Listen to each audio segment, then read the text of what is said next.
Hey guys, it's Allie. Welcome back to Infertile AF, the podcast. This is episode 88 called Regina. Okay, guys, so I am so excited about today's guest. Regina Townsend is hands down one of the coolest people I have met in this community. She makes me so happy. I love talking to her, and I'm so excited to have her on my show today. So let me tell you a little bit about her. She is a librarian. She is a pop culture expert.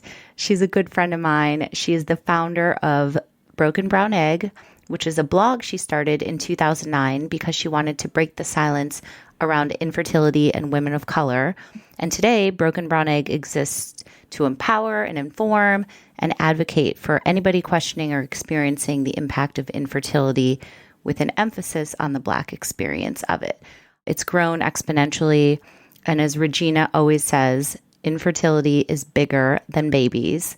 So we're going to talk about that. And we're going to talk about how after years of TTC and heartbreak, including a disrupted adoption and a lot of other things, Regina and her husband Jabari welcome their long-awaited son, Judah.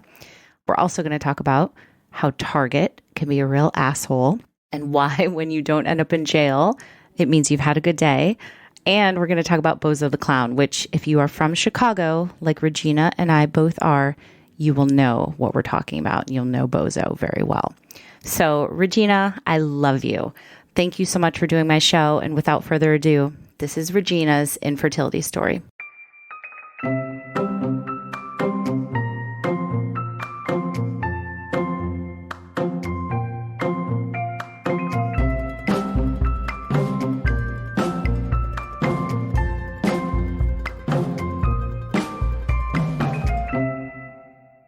Regina, I'm so happy to talk to you. I'm always happy to talk to you. Thank you for doing this. We have a good time. We have a good time every time. I'm excited. I know. So yeah, we met because you started Broken Brown Egg, which we will get into. And then you came on one of our fertility rally support groups. And it was hands down one of the most beloved groups. Like everybody left there feeling so empowered and just so good about themselves. And then you spoke at Fertility Rally Live and you probably realize we're obsessed with you, but for good reason. You're just so cool. And I just love your perspective. So let's start at the beginning with you and tell me, as a kid, did you always want to be a mom? I did. And I think it wasn't so much being a mom as it was taking care of people. Mm-hmm. I just posted actually this weekend on the Broken Brown Egg that I spent a lot of time with my grandmother when I was younger. Mm-hmm. My parents lived in my grandparents' house. So they had built-in daycare, which was great for them. Yeah.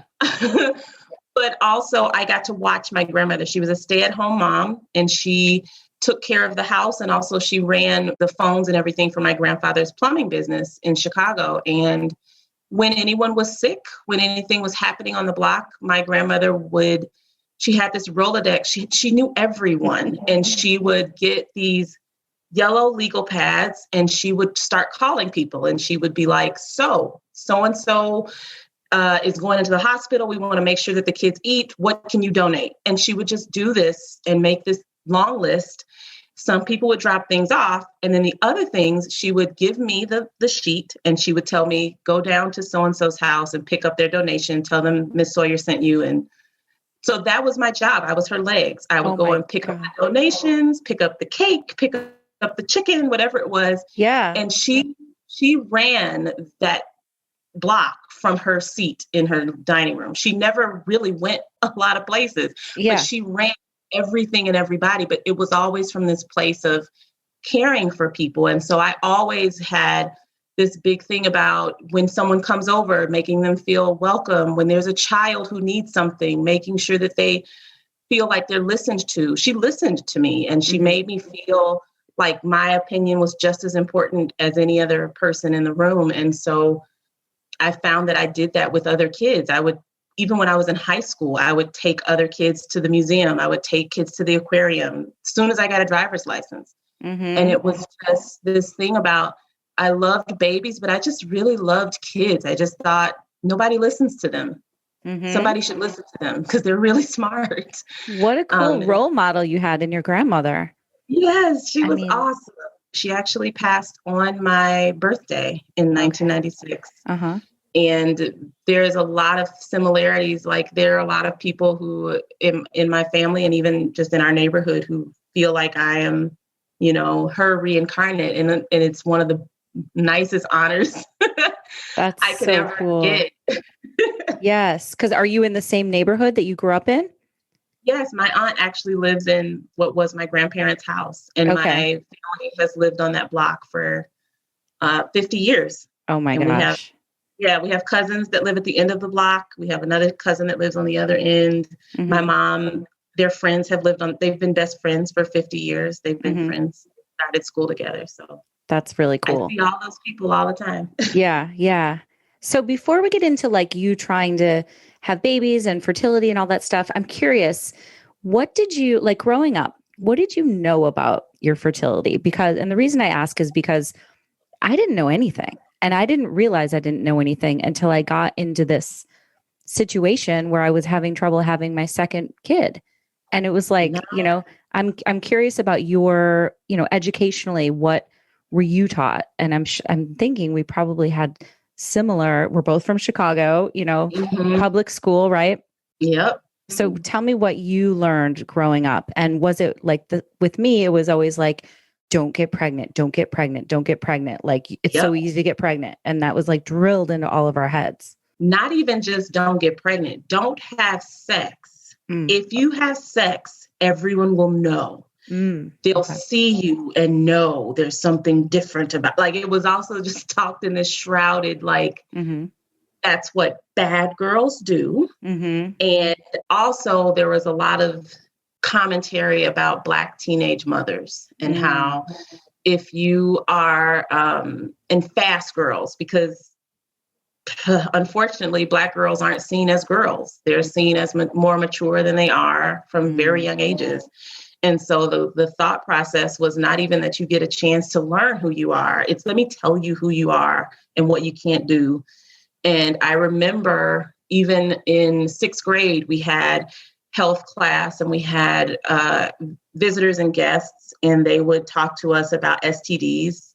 mm, And we even went on a field trip once, and they took us to it couldn't have been Cook County Hospital, but it was another hospital, and it was like they showed us this nursery, and they were like, there's a baby in there whose mom is 12 years old. And it was mm. like, it was this just scary, everything was just in this shroud of fear and shame and what could happen, what could go wrong.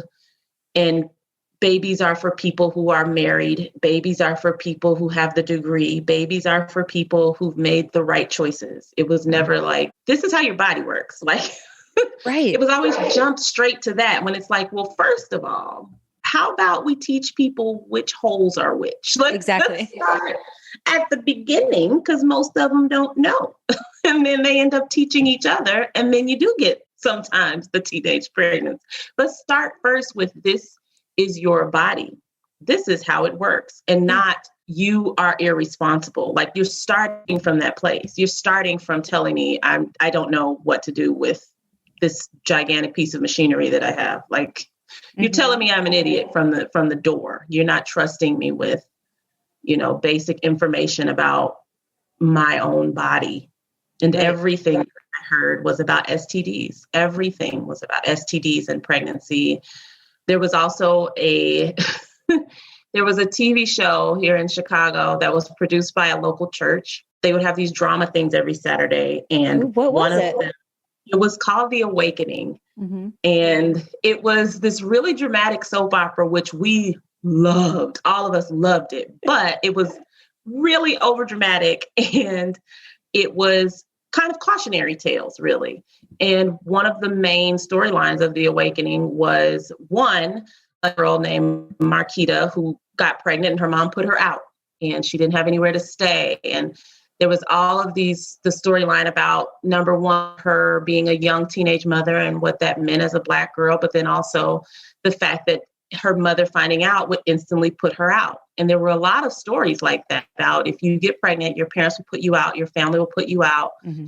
And then there was another episode where she had a friend who got pregnant and wanted an abortion and couldn't go anywhere and went to someone's house and she didn't make it.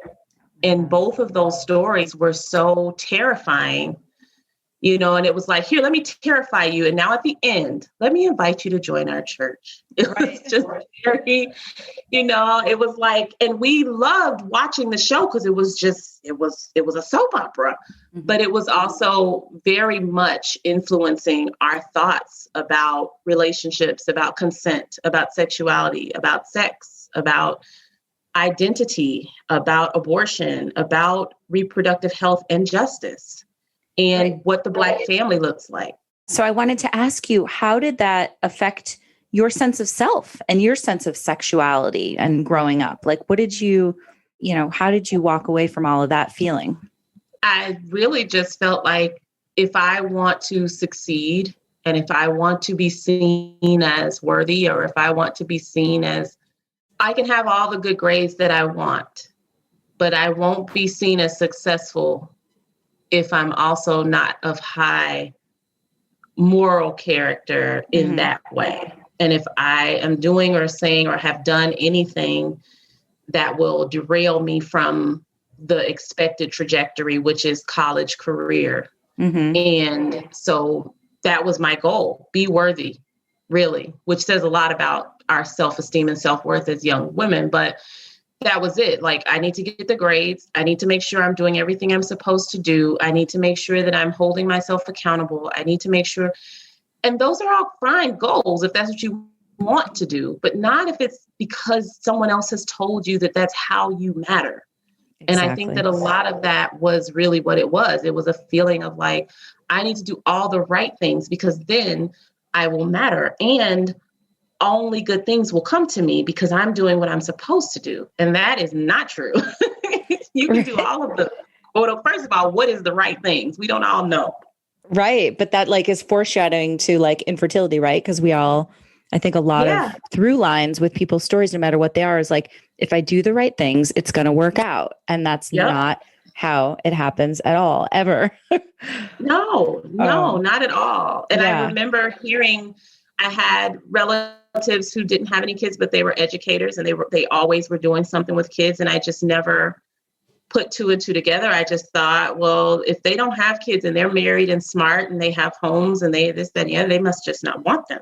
There was never anything discussed among our family. And then when it came to talking about my great-grandmother, my grandmother's mother had 10 children. And so that was a point of pride for a lot of people in my family. They would always talk about how she had 10 children and she took care of them and they were so, loving as a family and they took care of each other and they took in relatives. And it was just always this very prideful conversation about how they had a big family and that's where we come from. And I have a cousin who went on to have 10 kids of her own because she was trying, she was like, well, that's what our family does, And I think that was something that stuck with me that was like, oh, then there's no, who doesn't have kids? Like there's a couple stories in the Bible and that's what that is. Like I did not have any thought about it. And I remember in high school, I had friends who just in passing would say things like, I don't think I can have kids, or they would say things. And as we would talk about it, we would find that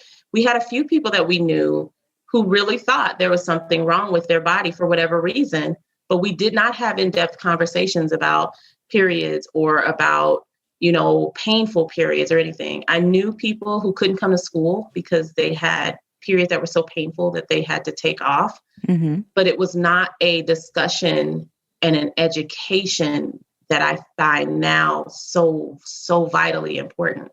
Right. So it was that happened to her, not this is something that happens. Right. I wanted to ask you, so it was aspirational for you to have a lot of kids, right? Did you feel like being fertile, quote unquote, was kind of just the way that it was supposed to be? I just thought that's how it worked. Yeah. When my husband and I met, when Jabari and I met, we talked and we both, talked about things we wanted and this, that, and the other. And we were like, and then we'll have 5 kids and we're going to live here in this. And now we crack up that was foolish. But at the time we thought, well, Elle Woods. What? Like, it's hard? Like, we didn't even think like that. It's like, no big deal. We'll just have 5. And that's a good number.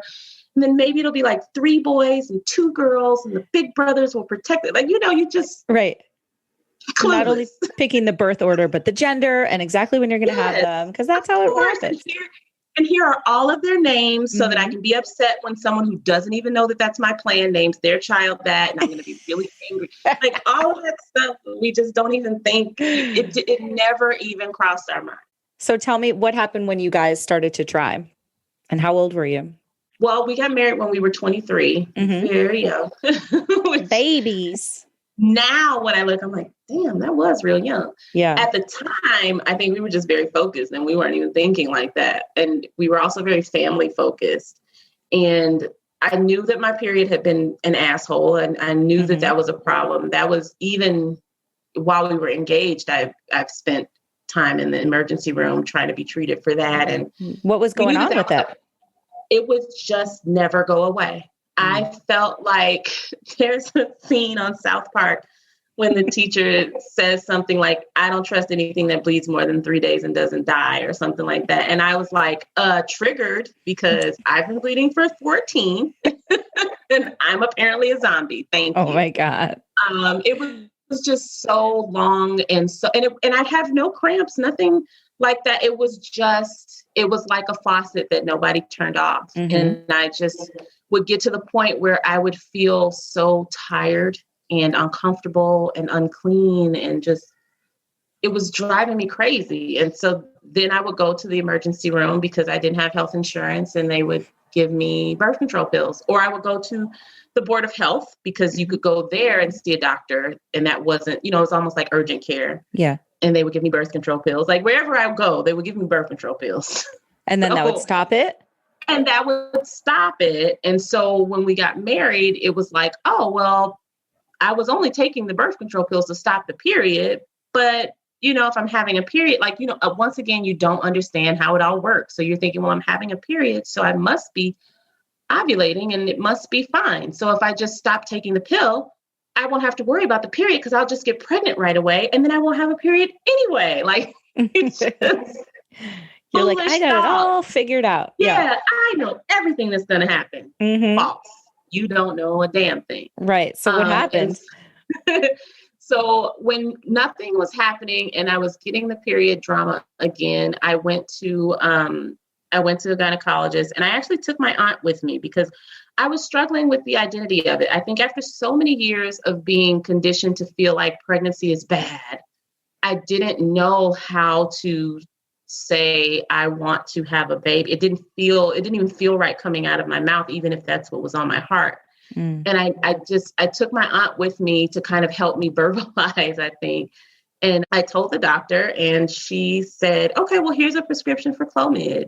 And she included that wonderful little nugget of, well, you're still so young. And, and she hit me with that one. And she gave me the Clomid, and I left. And at this point, I had been a part of Chocolate Brides, the website that I'd been a part of. And I had heard other women talk about infertility, but I did not yet think that it was something that would affect me. So when she said Clomid, and I remembered them talking about it, I was like, oh, that's a fertility medication. Okay. And then I took the Clomid and nothing happened. Did you get the Clomid crazies? I didn't notice anything, but Jabari was like, you were kind of an ass. And I was like, okay. I didn't notice it. I'm always an angel. And he was like, no, you weren't. So I took the Clomid, nothing happened.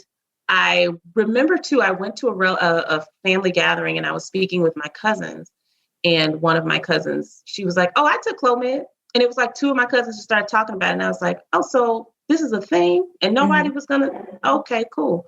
Right. And I went back to the doctor, and she actually asked me, so are you pregnant? And I said, no. And she said, oh, okay. Well, here's metformin, and we'll try that next. And then we'll try to lose weight. What she didn't do was any testing, any ultrasounds, any explanation, because she also didn't explain, metformin is traditionally a diabetes drug. You didn't explain to me, why would somebody have to use that for a fertility issue? She didn't even discuss that. And I just left feeling like, again, dejected, but also like, well, she's a doctor, so let's try this now. And then she just told me, oh, and be careful because it upsets your stomach and blah, blah, blah. And I just left with that little wonderful.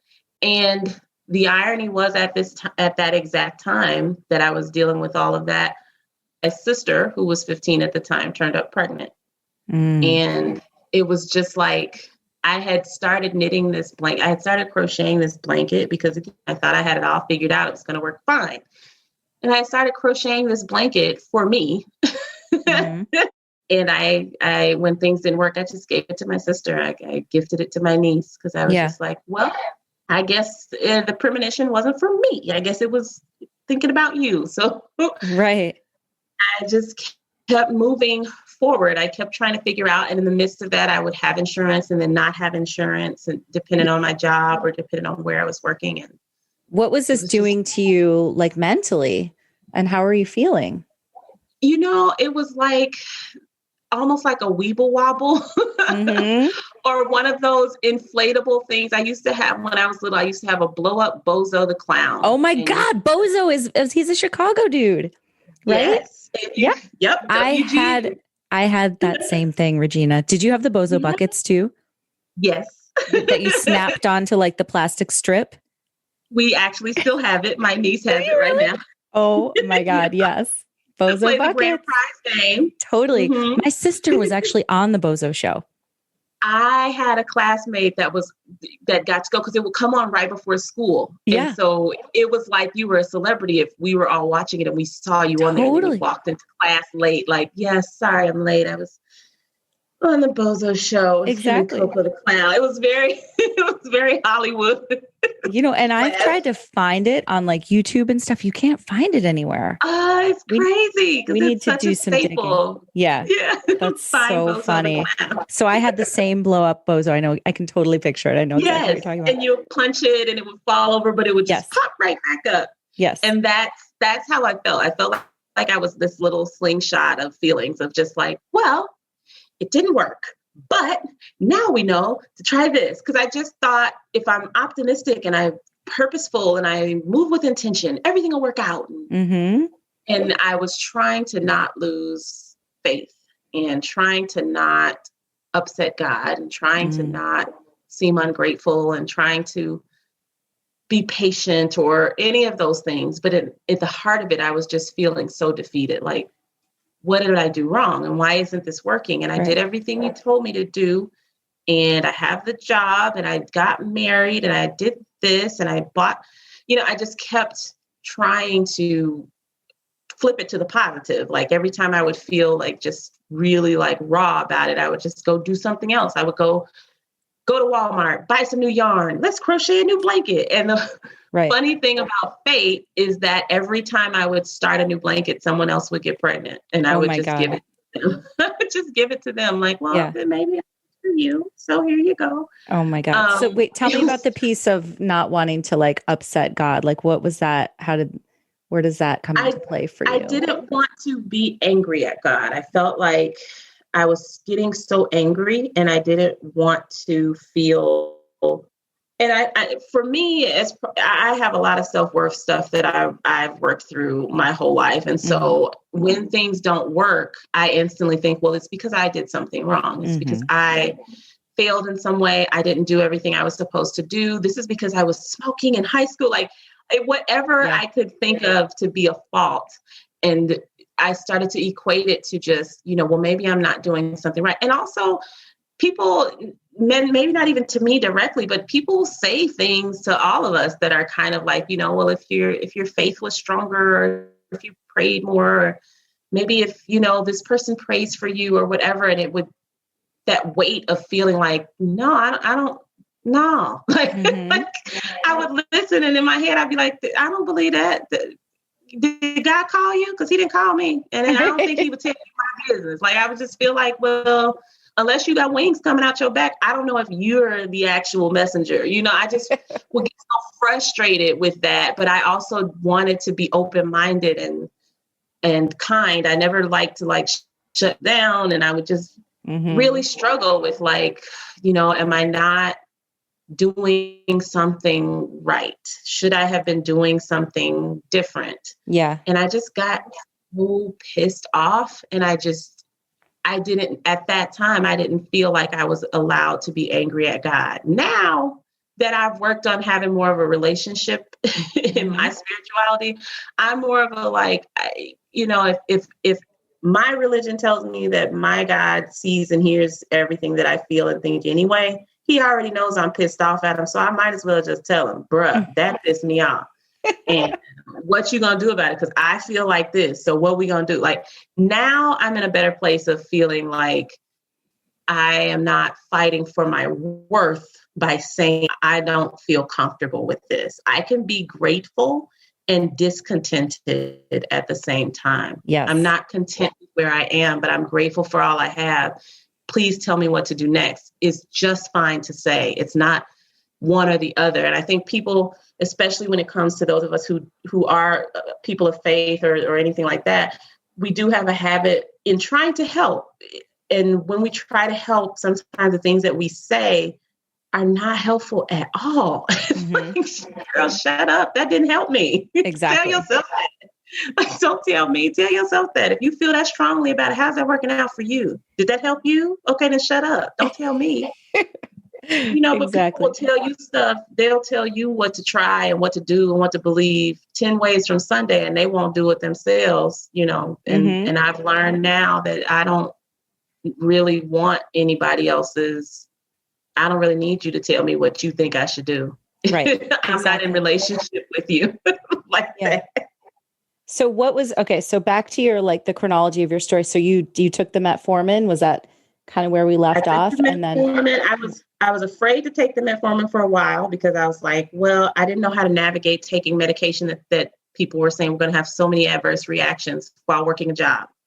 So I overthought that. So I had the metformin for a while and didn't take it. And then I finally took it and it did upset my stomach and it didn't feel great. And I was just like, okay, well, I don't know what I'm doing. And then my job changed and I was like, okay, now I need to start over. And at this point, I had started the blog already because my husband and I were nearing our 5th anniversary and I wanted to do something to give back. And so I had talked to him about incorporating the Broken Brown Egg and making it a blog and trying to give money back to some of the other organizations that I saw. And so I was focused on that. And I started a new job. And with the new job, I was like, oh, finally, I can go to a doctor who knows me. Like, it's not just me going to the Board of Health and seeing whoever's there. Right. I'm going to go to a doctor who I'm going to know their name and they're going to know me and I'm going to have a chart. Like, things that you should not have to be excited about. But I was like, you're like, I get a chart. Yes, I get a chart at this doctor's office. They're going to know me. It was like, it's not Cheers. It's the doctor's office. Oh my God. But when I went, it was like, I had the first doctor that I went to see and I had brought all my records and we had done an ultrasound and we tried to, see if there were any cysts or anything. And so I went to lunch with a reproductive endocrinologist who follows the Broken Brown Egg, and he suggested that it perhaps might be PCOS. And so when I went back to the doctor, I told her, I was like, crazy idea. What if I might have PCOS and not just a thyroid problem? And she was like, everybody has Google these days. They think they're a doctor. It's not PCOS. You don't have any cysts. So we're just going to barrel through and figure it out and just, let's just follow. And she just kind of shuffled it along all these crazy people. Did you feel brushed aside? I would have been a little. I was so shocked because I was like, well, damn. I was like, well, in hindsight, when I got in the car, I thought, well, first of all, I'm a librarian. So if I come to you with something that I found on the internet, I didn't just do a quick little set of Googles, honey. I did research. Right. Second of all, a reproductive endocrinologist told me. Right. But I think at that moment, I didn't know what to say. I think I just, again, felt like, oh, well, then maybe I don't have a diagnosis. Yeah. Can I ask you something? I wanted a diagnosis more than anything. Right. Can I ask you though, was this a white doctor? It was. Yeah. Do you think that has anything to do with it? Because I know you're obviously written and spoken a lot about the Black experience of infertility. And I've interviewed a lot of people who've had, hard times getting the attention or the respect that they feel that they deserve from oftentimes white doctors. So I'm curious if that was your experience as well. Honestly, I don't know. I think some of it, because the first doctor that I went to who just gave me the Clomid and gave me the metformin was Black. And I think in both cases, even if it wasn't a race issue, it could have very well been a socioeconomic issue as well, because the doctor that I went to see first, she was located on the south side of Chicago, near, I'm not going to say neighborhoods because people who aren't from here won't get it, but she was on the south side, which most people, even if they're not from here, they know that's where the Black people are. And I think that with that, she probably saw a lot more of Black women, in her opinion, who needed help not getting pregnant. And so when I came in asking for something that was opposite of that, that threw off her MO. So it probably was like, she's like, oh, well, okay, well then take this. Like she was, right. Oh, girl, you won't. Okay, well, I mean, here's a prescription. Try that. Like she didn't really dig into it. And then with this doctor, I think she's in a suburban community where she's probably dealing with people who have a lot more of an aggressive or more of a, I'm going to say what I need to say personality. And she's probably used to feeling like she has to rein people in. And she tried that with me. And so I think that with both of those cases, even if it wasn't necessarily race, even though I do think race influences that, because a lot of times socioeconomic and ethnic and race do just intertwine. I think that was a part of it even more so. Yeah. And she, the dismissive feeling, I think is permeated throughout the infertility community, especially with PCOS and secondary infertility. There's a lot of times where there's a feeling that like the doctor is looking at what you're presenting and they're responding based on what their normal response would be. It's not so much what is unique to you. And often we don't know how to ask that. Hey, is this what you tell everybody? Or is this what you telling me because of what you saw in my chart? Have you looked at my chart? Like you're like, I have a chart. I have a chart. Did you have a chart? I have a chart here. I worked hard to get this chart. And so I don't know if, they think beyond, and I get it. We sometimes we put doctors on a pedestal and they're people. And as people, they doing a job. And when I go to work, there's some things that I'm really focused on. And there's some things where I'm like, I do this every day. So I don't have to think, it's not every day that somebody comes in the library and it's like, I need 8 references about this unique and wonderful thing. Right. Most of the time they're going to come in and ask for astronomy books and I'm going to just grab the same 5 that I always grab. Right. So I think, and I think that is sometimes, unfortunately, the case with doctors is that it's like, every day I'm seeing somebody with diabetes who probably could lose 20 pounds and is probably not eating healthy. So I'm just going to tell all of them, first, let's lose weight. It's just what they start with. And I did not know in that moment how to respond. I felt so dejected and felt like, what do I do now? Because I thought I had a diagnosis and I really would like to know why shit's not working because shit's getting on my nerves. So did they say they didn't even want to test you for PCOS and just like, no, you don't have it? She was like, you don't have that. You don't have cysts on your ovaries. So it has to be your thyroid. And I think if we get your thyroid under control, and I think that on one hand, what she was trying to say was probably fine for somebody else. But what was missing in all of these cases is nobody did a full workup to find out what else was there. Because when I called back, I was supposed to have a follow-up appointment and she wasn't available. And the guy who answered the phone, he was like, but this other doctor is, would you like to see her? And I thought for a minute and I actually asked him, I was like, do they get upset when you I didn't know that it was like, I felt personally, I was like, I don't want to like hurt her feelings, but also it's my body. And he was like, yes, you're going to be the worst person ever. No, girl, they don't care. And I said, switch it. And I came back and I saw the other doctor and I told her, I kind of tried to test it out on her. I said, well, there is this one other thing I've been thinking. And when I told her that I thought I had PCOS, she didn't flinch. She was just like, okay. if that's what you think, let's look into it. And I was like, oh, we're best friends now, honey. We're going to prom. We're together.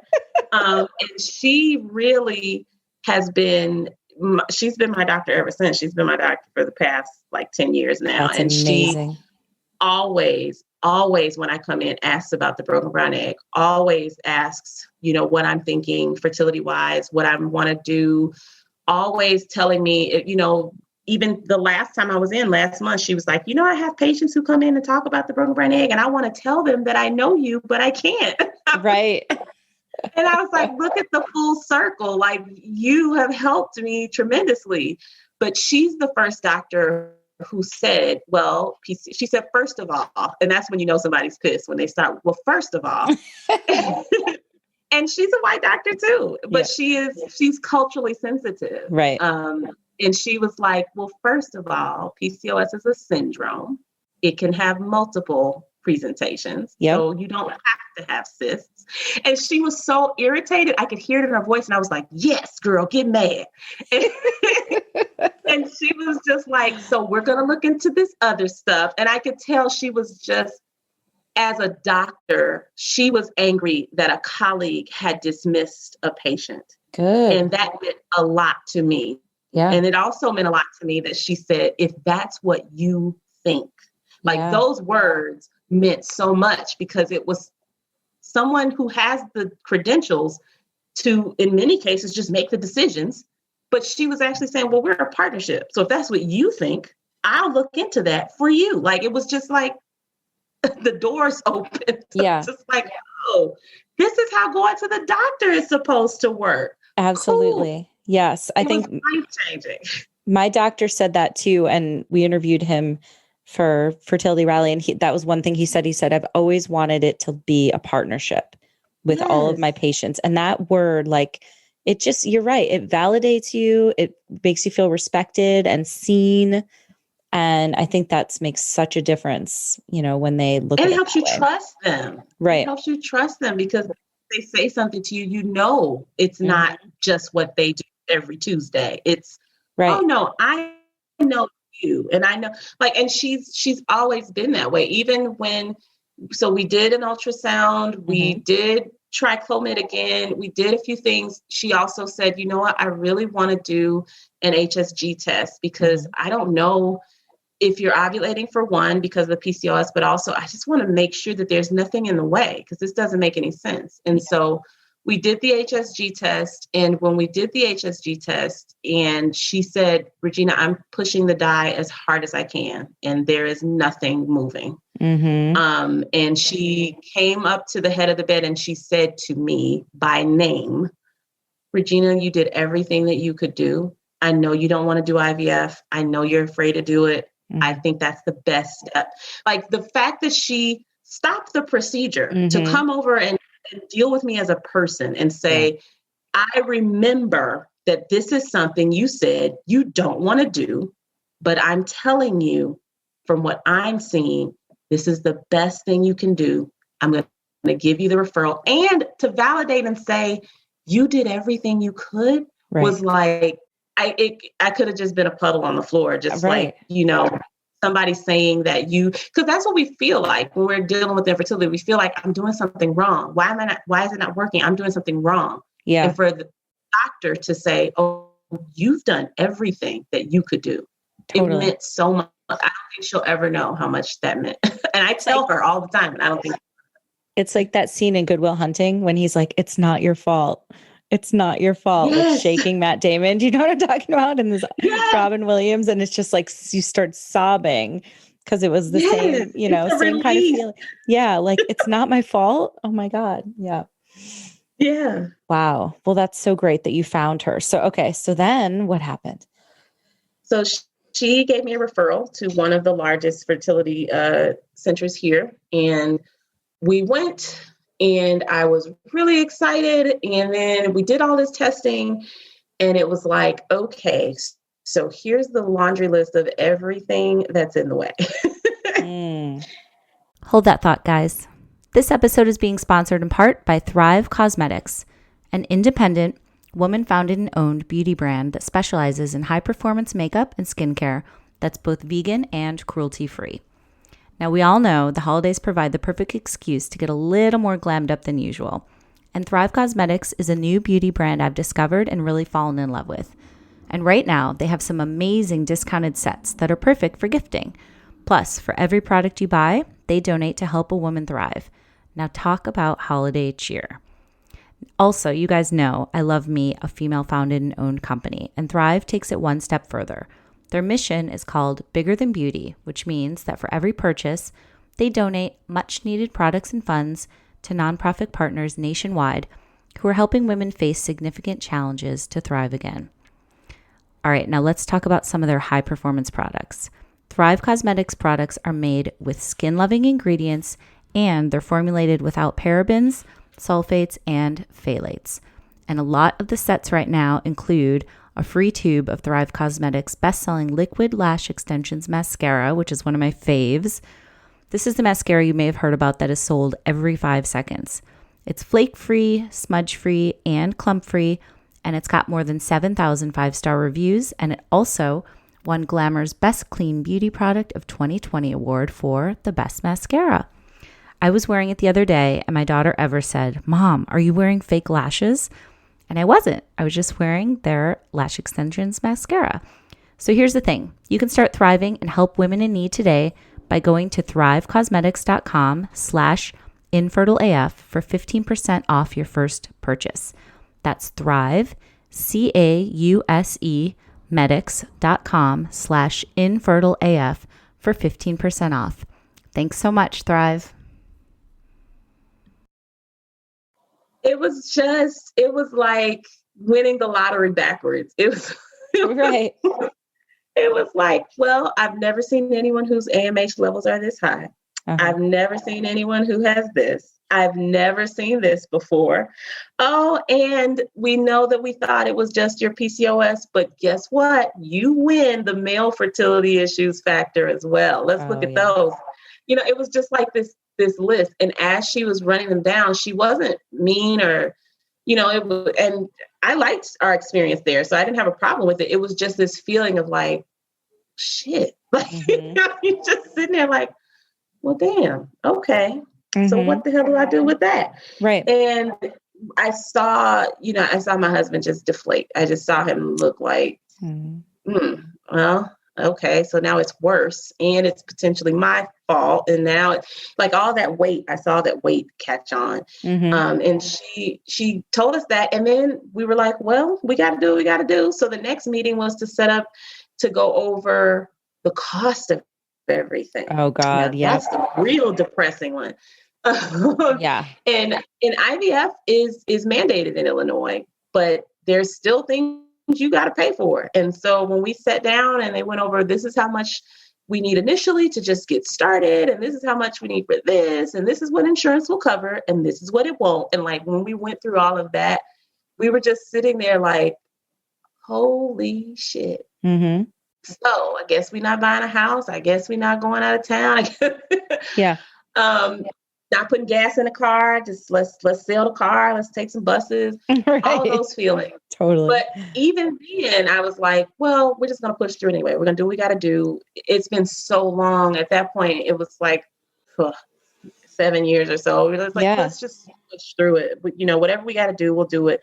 We did some fundraisers. So we had and we called them fundraisers, not fundraisers. So we did a paint and sip. We sold T-shirts. We did a lot of little things to try to raise money. And then I got this beautiful email from my job that said, as of December 1st, we are changing our insurance carrier. And I immediately thought, oh, shit, let me look and see, what's still covered. And of course, my fertility center was not covered anymore. And I just felt like, you got to be kidding me.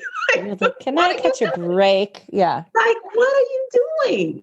And I was so frustrated because it was like, okay, well, we could figure out how to come up with a way to go anyway. We'd have to come up with the money, or we'll have to start over with a completely new clinic. And I don't know as much about them, and I don't have the same relationship with them. And that felt so overwhelming. Yeah. And I just was like, stumped. I just was stumped.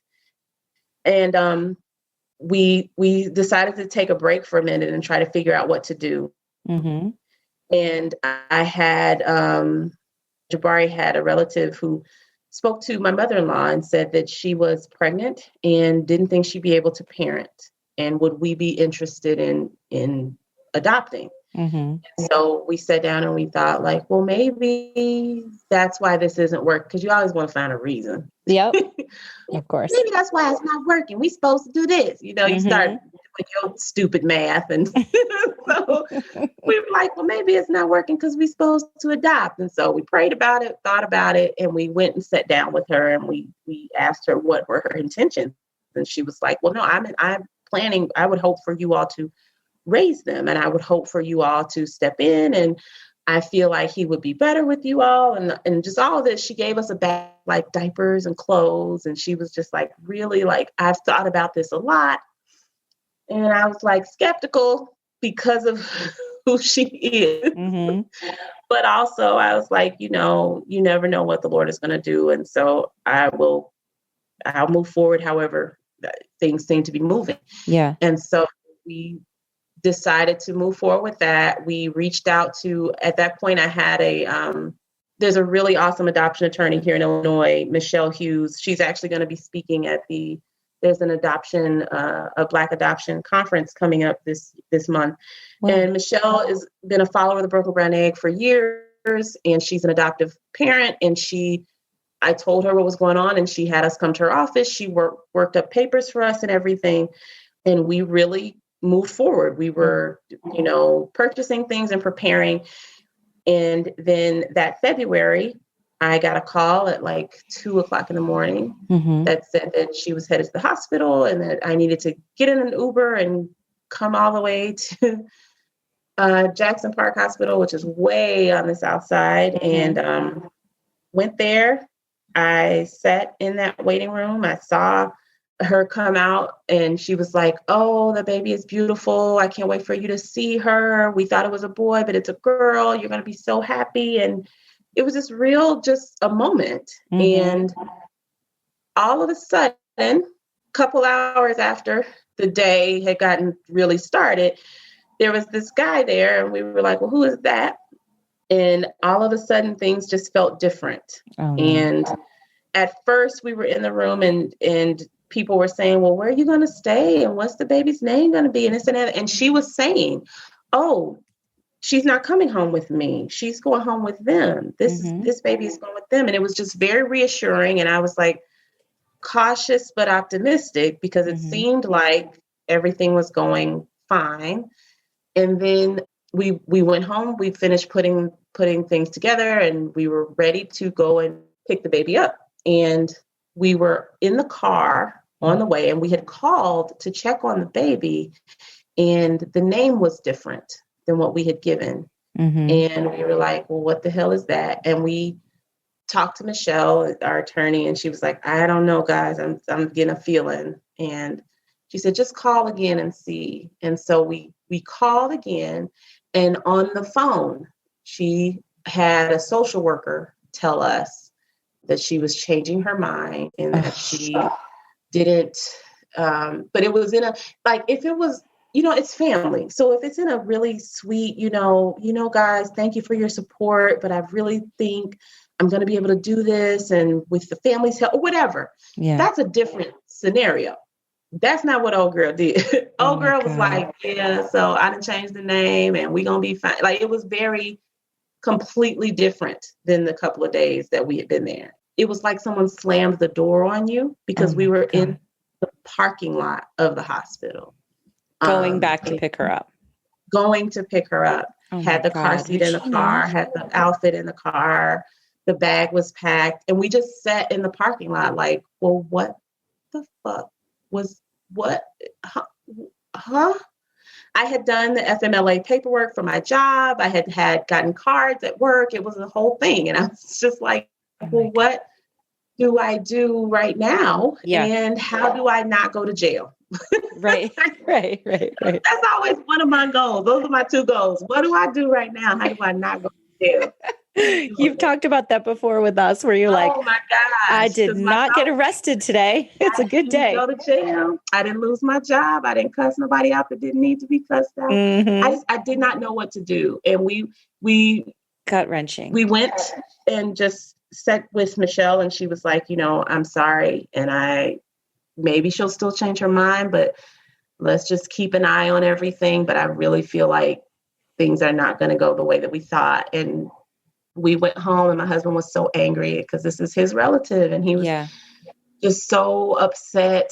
My mother-in-law was upset. Everyone was upset. Yeah. And we got a call the next day from DCFS, and they said that she couldn't take the baby home. Would we be willing to step in as foster parents until she could? Mm-hmm. And my uncle was like, hell no. It's like, no, ma'am, that's going to be traumatic for you. Don't do that. And in my head, I just thought, I can't leave that baby at a hospital, and I cannot send that baby to some random person's house. I just can't do that because of my own feelings and my own pride. I can't do that. And so DCFS came and looked at our house, and we showed her how, well, we were preparing to adopt her. So all of these things are already here. These things belong to her. Right. And she told us we could go to the hospital. She gave us a paper and said, you can take this to the hospital to pick her up. And we went, and it was the same drive, but a completely different feeling. It was a completely different feeling because it was the same outfit that we had planned to put on her, the same car seat, the same everything, but it was with this knowledge that it was not the same. And it was quiet. I remember the car ride was quiet, dressing her was quiet, leaving was quiet. It just, everything felt, you know how in the movies when a bomb goes off and there's that high pitched squeal because nobody can hear for a few minutes? That's what it felt like just everything is knocked off kilter and I can't hear anything, but I know something explosive just happened. And I still took a few days off work, but I just went on back to work. I couldn't think of why, I didn't want to bond so much, but I also, it was weird. It was parenting purgatory. I tell people that because it was like, you're this little person's, you're what they see every day. You're what they are getting to know the same way they would have been. But you also know that everything could change tomorrow. Or their birth parent will call you and say something completely stupid and ignorant, and you're going to have to put your feelings aside for the best interest of this child, even though you know that this is some fuck shit. Like you have to like just let it be. And it's like stifling yourself. It's like you're a fire and you're trying to suppress yourself all day so you don't burn anybody. Yeah. And I went to work and word hadn't necessarily gotten around. So staff had like put gifts on my desk. There was like, I always keep my sweater on my chair at work. And I have a picture of Milli Vanilli on my wall. Of course you do. Of course I do. And when I came back, as their way of like a little welcome baby thing, they had changed my jacket for a baby jacket, and they changed Milli Vanilli to Bert and Ernie. And it was so incredibly cute, but it was also like, so here's where we put Regina's heart and we're going to eat it now. It was devastating, but it was like, she was with us for 6 months or so. And I tried to be cordial. I tried to be patient. I tried to always dress her well and take good care of her so that when she would see her, something would click and say, oh, you know what? She's actually doing good over here. Let me leave her alone. And it just never, and she would call and just demand things, just like, oh, I want to do a visitation tomorrow. Where's all the stuff that I bought? Like this attitude and this entitlement. And oh my God. Finally, I was like, I just answered the phone and I said, you know what? This is not easy for us.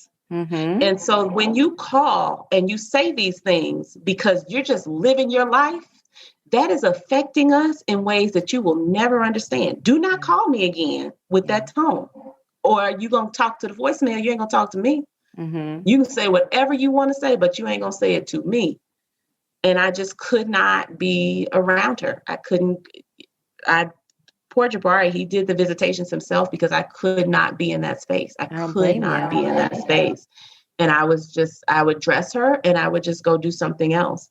And that was one of the hardest things that, infertility takes a toll on your marriage and your relationships in general. But that experience was even more so because of the fact that it was a family member, because of the fact that it was, his family and not mine. Like all of those weights catch on to it. And we had a really rough time navigating that because the weight that he felt of having to be the one to go to the visitation and having to be the one to talk to her because I wouldn't.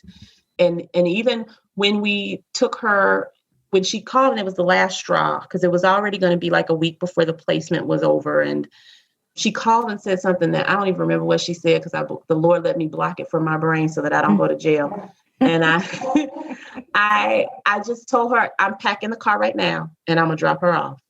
Where you going to be? Because I can't. And we took her to our aunt and she took her the rest of the way because we could not. Yeah. And I remember that weekend, I was expecting us as a couple to just kind of sit and grieve together. And Jabari went and helped his mom move something. And I remember being so angry because I thought, number one, your family the one that did this. And also number two, why would you go help them instead of sit with me? And it was, I just left the house and I just went walking. I walked and walked. I took myself to breakfast. I went to a little store. I just had to get out. I walked until my phone died. I walked. Oh. And it took us a while to grieve that because we had to get to a point where we could explain to one another. For him, he needed to help his mom move because that gave him something to do to take his mind off of. For him, he had just lost a daughter too. And for me, my feelings of abandonment were about that day, but his feelings of abandonment encompassed every visitation that he'd had to go to by himself, every conversation he'd had to do by himself. So for all it's worth, infertility, adoption, disrupted adoption, all those things, they weigh so heavily on your relationship, but they also strengthen it because those things taught us to express, here's what I need. Right. And I'm going to need it this way. And if you can't do that, I need you to tell me that because I'm going to go find it. Like, if you can't sit with me, I'm going for a walk and I don't need you calling my phone, like those kind of conversations, which when you're in the beginning of it and you're thinking everything's going to work out fine, you're having very surface level. We're going to have 5 kids and it's like, those little cutesy conversations are not the same as my heart is broken. What you plan to do about it? Like those things are different. Shit gets real quick. Really real. It gets super real. Like for real. And after that, I was just like, okay, well, fuck this. What's next? I'm angry. I'm tired. Yeah. And I remember also she had said something so smart ass. I can't even remember what it was, but I said something like, well, I don't need your kids. I can have my own kids. And it felt so childish when I said it. And I thought, I hate that I even said that to her. I got so upset with myself. Yeah. And I was like, I need to do something because this is wearing me out. This is running me. And I can't let this keep running me. And I felt like I need to do something. And I had been doing these events at the library for National Fertility Awareness Week. Because I feel like if you're in a position, if you've been in this community in any way, and you're in a position that serves the larger community, if there's any way for you to bring visibility to infertility, try. And so I've been having these events at the library about how to build a family. So I would have Michelle, she'd talk about it from the adoption angle. I'd have Reverend Stacy from Fertility for Color Girls. Someone from DCFS, someone from, and I had a reproductive endocrinologist come, and she was so kind and so sweet. And she came, and this was the second year that she'd come, and she said, so what's going on with you? Last time I talked to you, you were at this fertility center, and I wanted to know, did you have a little one already or what's going on? And I just told her everything that had happened. And she was like, oh, Regina, come see me. She was like, that's bullshit. Come see me. And she was like, I'll take your insurance. She was like, because this doesn't make any sense. You just need to get there. She was like, you keep getting so close. You just need to get over the humps. Come see me, because we have to get past this. And even in that moment, she was like, we got to get past this. Yeah. Come see me next week. She was like, next week, call me, call my office, tell them. She was like, here's my cell phone number. I give it to all my patients. Come see me. We're going to do this. We're going to see what we got to do. Call the center. Tell them to send over your records so I can look at them Monday. Like, she was working. Your chart. And she wanted your chart. Yeah. She wanted my chart, my beautiful, well-earned chart. And I went home and I told Jabari, and he was like, well, what do we got to lose at that, And we sent over everything, and we went to see her, and she went over that same list of things, but it was from such a place of, that's nothing. Oh, this AMH is level, this AMH is high, but you know what we're going to do? We're just going to cap you at this so that you don't hyperstimulate, and we'll do this. Okay, so the sperm thing is an issue, but let's look at this. Like, everything was positive, and here's how we're going to fix it. And then she was like, well, let's just go across the hall and do the baseline right now. Like, oh, well, let's just do this ultrasound right now. Well, while you're here, let's do this. So you don't have to drive out to Skokie again anytime soon. Let's do this. God, I love Everything was like, right now, let's do this today. Everything moved that fast.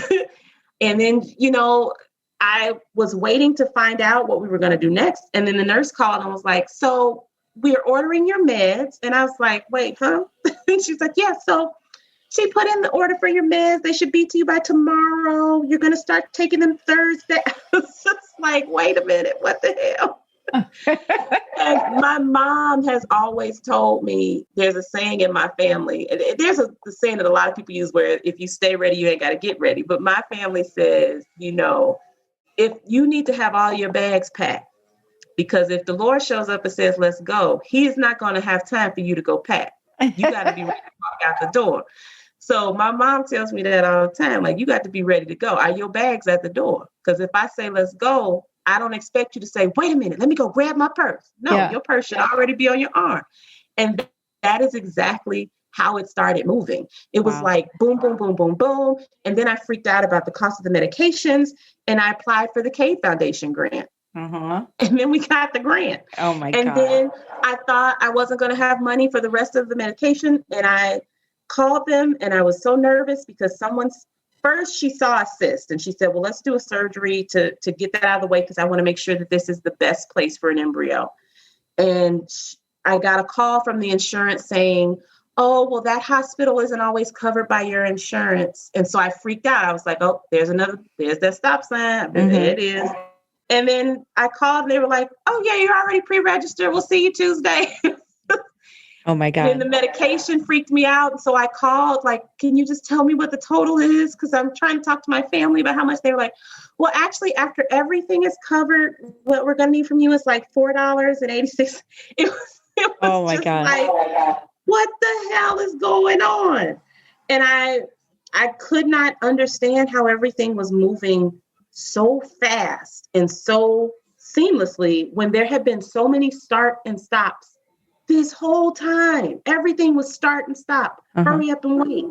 And now all of a sudden it was like boom, boom, boom, boom, boom. And all that I could attribute it to was I had to do all of that, because if I didn't, there would be no broken brown egg. I would not have met, I met Camille, Dr. Hammond from the Cave Foundation, because Resolve invited us to DC in 2010 to talk about how to reach Black people. If I hadn't started the blog, I would have never met Terry, who introduced me to the reproductive endocrinologist to come to my program at work, who eventually said, come see her. Yeah. If I had never done any of those things, I wouldn't have met Davina from Fertility Within Reach, who taught me about how to advocate for your healthcare benefits or how to look into it.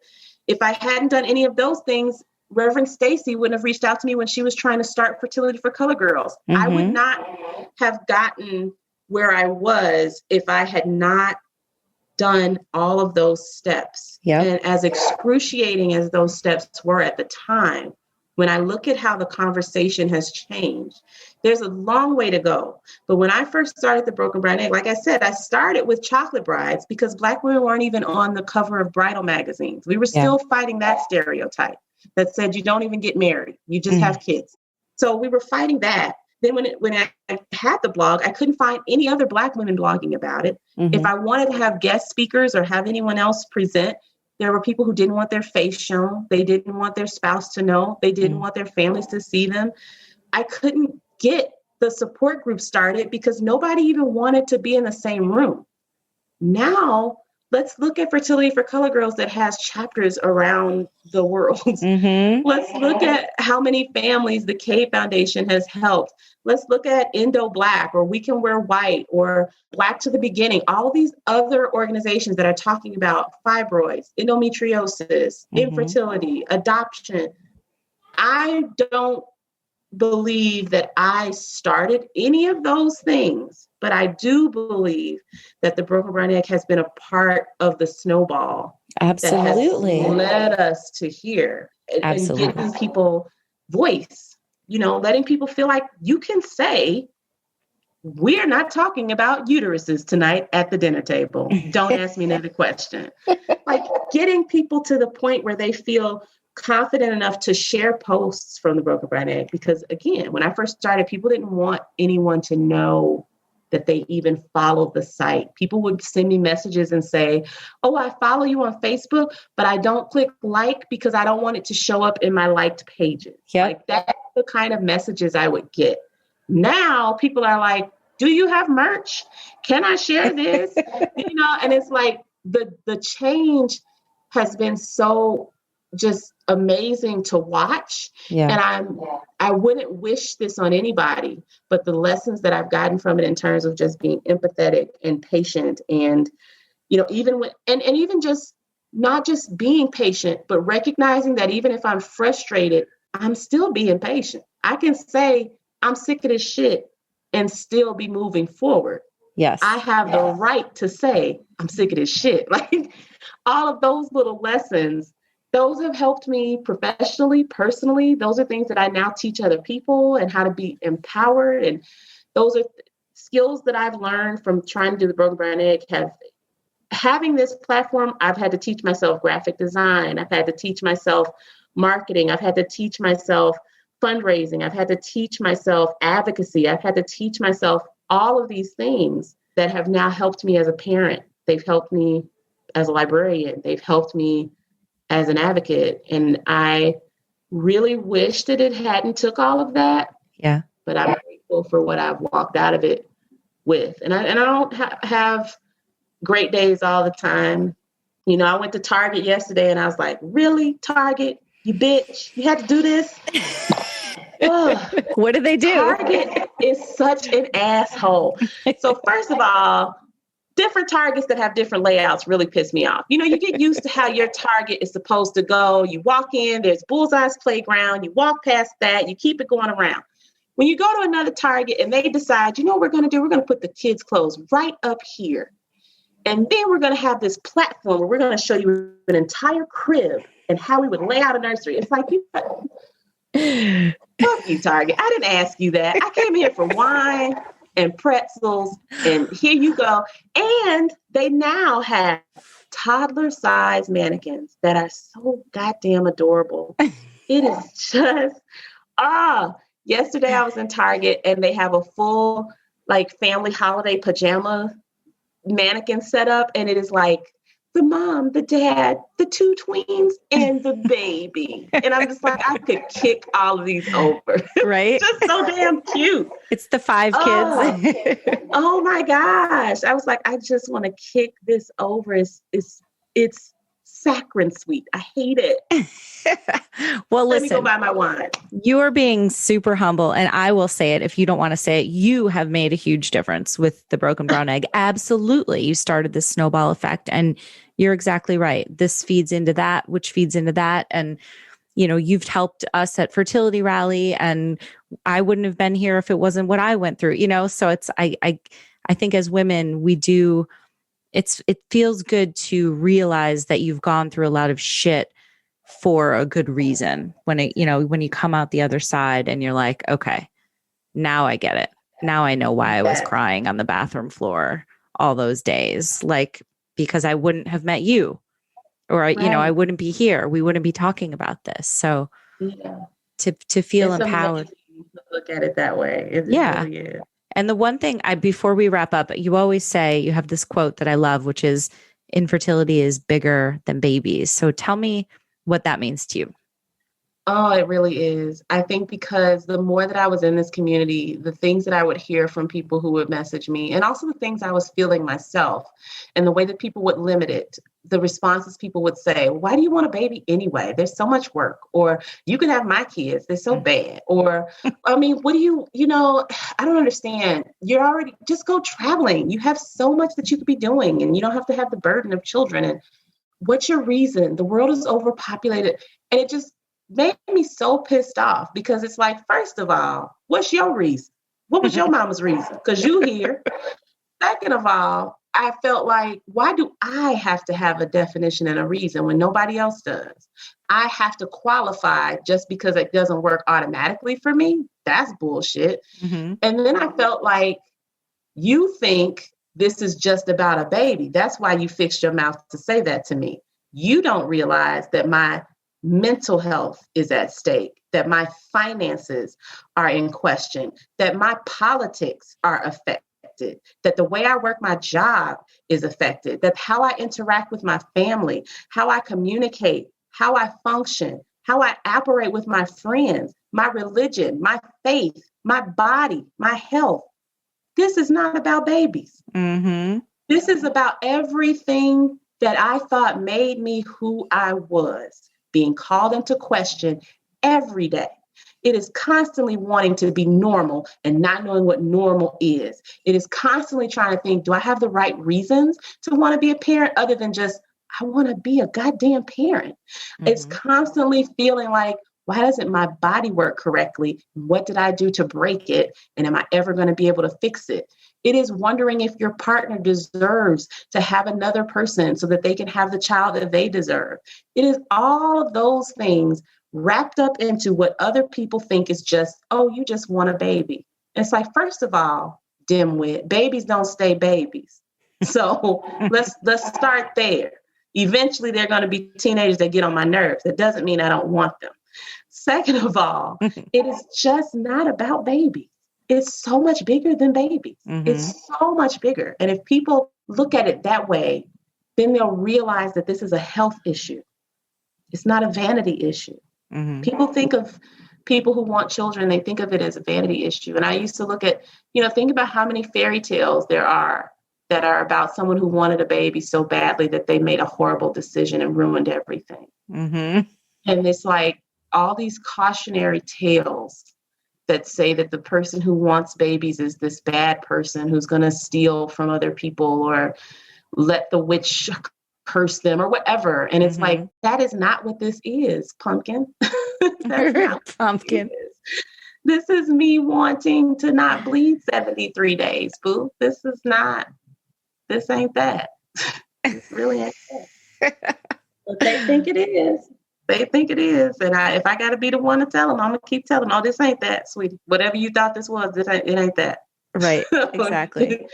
Adopted kids aren't consolation prizes. Don't come over here with that neither. Take that back over there. Did you do your home study yet? Why you telling me we should just adopt? You got kids on the waiting list for your house? Okay. Then don't tell me. Thank you. All of those things. Do you ever have that guilt though, when like you've written on your blog about like mom fails and things like that, where like, after trying so hard and working so hard and then having like the guilt of when you complain, but then you're like, wait a minute, I can fucking complain. I'm allowed to complain. Say what I want to say. Listen, Judah has been with his Nana since Friday. And sometimes I feel upset because I'm like, you worked so hard. You should be with him 24 hours a day. Mm-mm. You should make sure that you are making all homemade meals. He should not have screen time, yada, yada, yada. And then I think, fuck that. He is a lot. He is 4. He has a lot of questions. And also, Judah is my son. So if I got a smart mouth, the things he says to me, my goodness, sometimes we need a break from each other. And also, that's another thing that this community has taught me is that we need to talk about things from the place of what they really are. Let's just call some things a thing.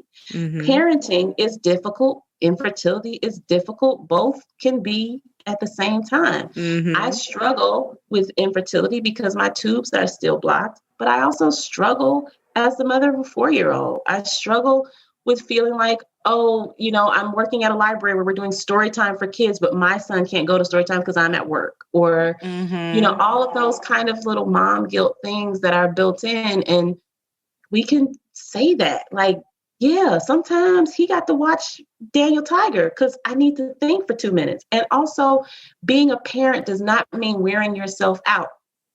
It means guiding, protecting, and loving a good human into a good human. Doesn't mean let me be completely depleted every night so that I've given all I could to sacrifice. No, it means that when he grows up, no partner is going to have to heal from him because I'm going to work my best to make sure that I'm not creating anything in him that he's going to have to heal too much from. That's what being a parent is.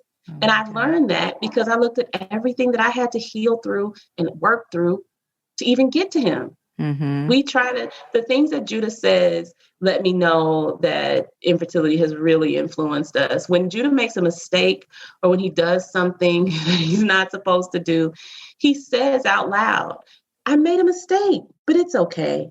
Like he says things that I know he's hearing us say to him that we learned from these years of dealing with infertility. He's very, he gets upset and he'll be like, I need to take a deep breath. Like my God. As fellow mother of a 4-year-old, I do not have a 4-year-old who says that. Your son is much more evolved. Oh, trust me. He'll be in a tantrum and then we'll be like, Judah, what can you do instead? And then he'll be like, you're like, Daniel Tiger. I can take a deep breath.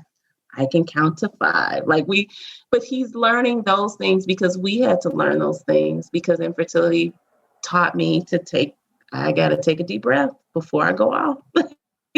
All those things. Those are the lessons I've learned. I have so much love for you. I really do. You are like thank you so much. This has been awesome.